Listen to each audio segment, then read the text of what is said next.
Shalom Aleichem and welcome to Machin Le'ira Online Smicha.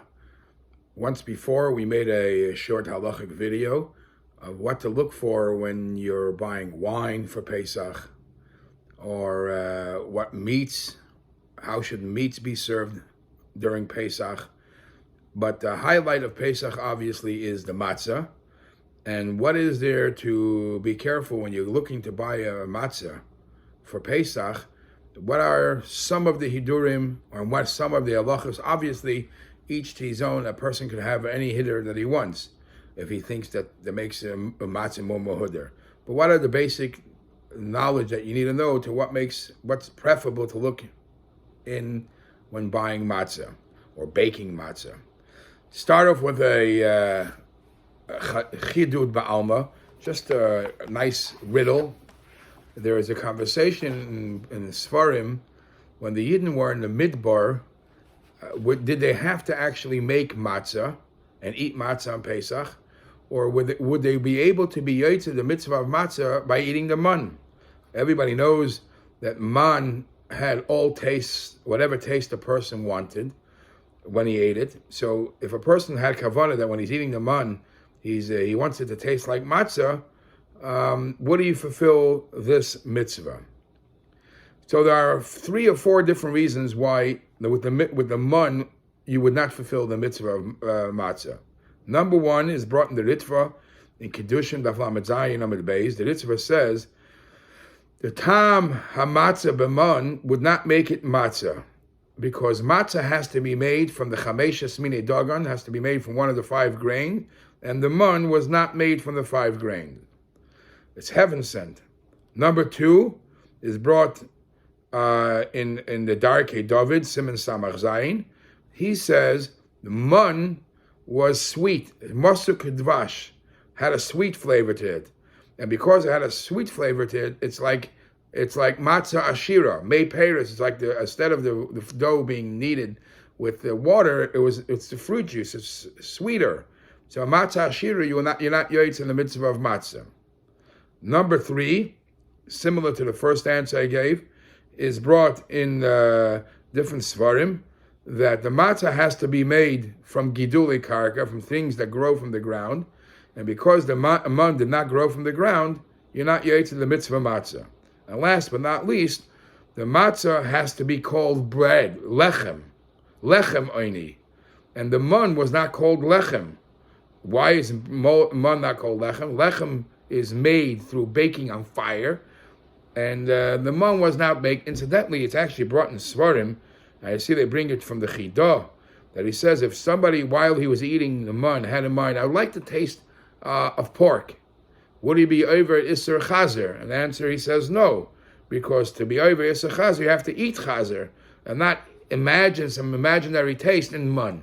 So the same thing over here for the mun to be considered, the mun is not lechem. It's a taste, but because you need lechem for lechem oini for matzah, you would not be yotze the mitzvah of matzah. So we're looking for matzah.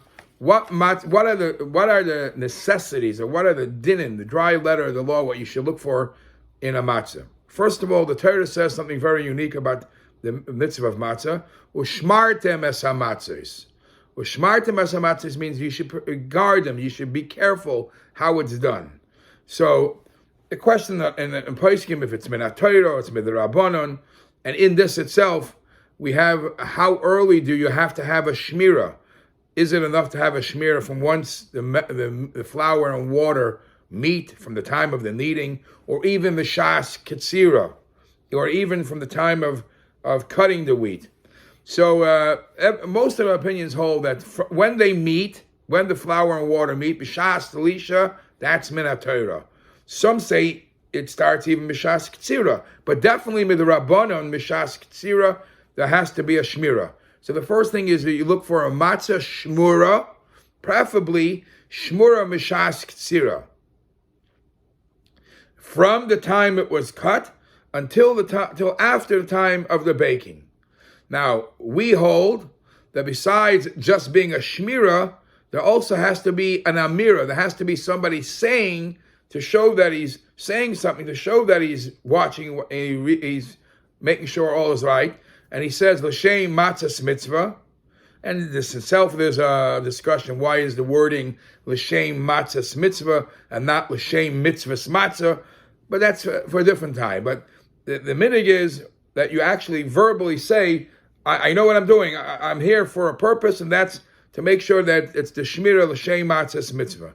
And that becomes a reason why, since a goy is not necessarily have the rights to do the shmira l'shem matzahs mitzvah, so therefore that would be more difficult to allow a goy in part of any of this process. All right, so you have the matzah should be shmura preferably from the time of the ktsira. Then you go through the whole procedure of how the matzah is done, how the matzah is baked, and that's a whole long discussion for itself. The matzah is finally baked. What do you look at? Which is a preferable matzah to use, and which is not so good? So one of the interesting things it says, first of all, the matzah is called lechem oini, poor man's bread. So it's preferable. It's not a very big size matzah, because poor men don't have a mega matzah. So a medium or smaller matzah is actually preferable as it being lechem oini. Then, I'm not even going to get into how the matzah is made, the world-known machlokes.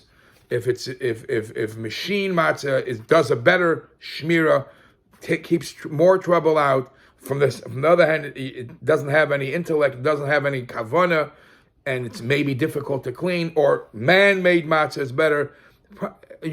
Commonly, it's accepted, I think by most, that handmade matzah is a bigger chumrah. So that's for itself, and people are machmir to try to have man-made matzah, handmade matzah, not machine-made matzah, if you're able to. Now, when you have the matzah, it's preferable that it should be round. What's the significance of a round matzah? So it's brought in different svarim, because the Torah calls the matzahs ugois matzahs. And ugais matzahs is similar to how it was in matzahs Mitzrayim. And the matzahs Mitzrayim, it was agula; they were round. That's brought in based on a Rashi in Gemara.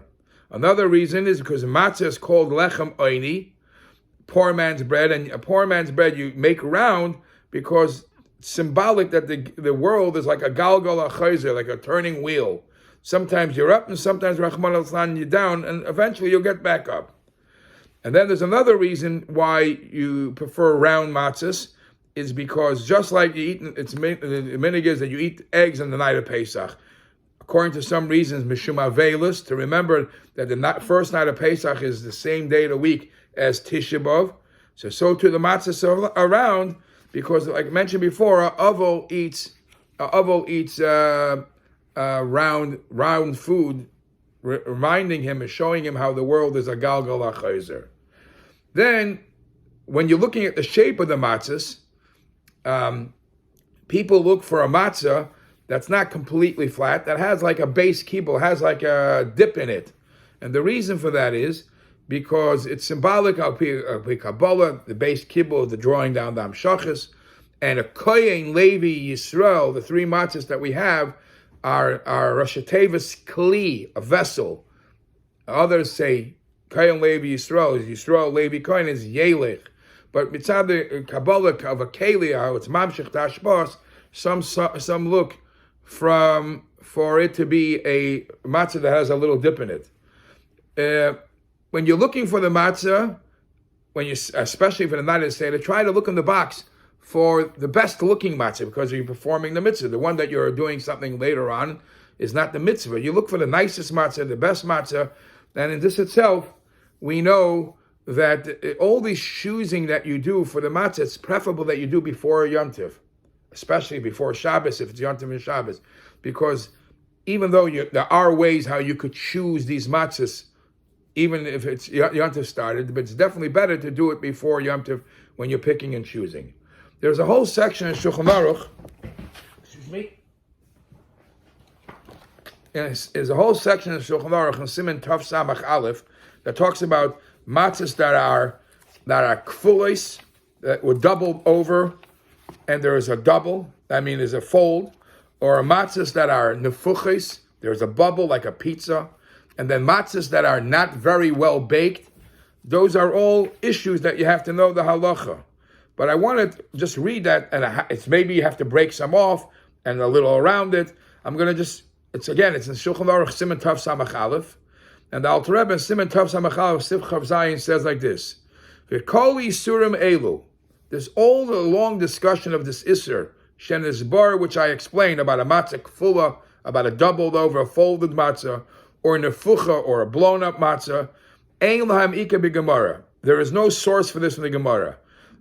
Ve'enam elaminik shenogu b'deres ha'achreinim. It's only a custom that people started being machmir on this. Even though we shouldn't be easy in things that our forefathers were machmir, because the Torah says, "I'll teach they sheres imecha." Mikol makom ein lahachmir behem k'may b'chametz gomer. Don't treat those matzahs as if they're real chametz. And dai lahachmir lesser isa matzah atzma avalei taravasa. Therefore, if this folded over matzah or blown up matzah was mixed into another dish, don't treat it as if it's ruining the whole pot, the whole dish. And therefore, yes, there is a halacha of being careful that the matzah should be crisp, and it should be ready, and there shouldn't be any spots where it wasn't baked well. But don't treat those items as completely as a chametzik item, especially if you look in the Achrayim today. The Chazon Ish talks about it, and others. Our matzah is not exactly as the matzah was back then. Over there was more thicker and more like a pita style. Today, when we make our matzah flat the way it is, most of these shilas are not relevant anyways.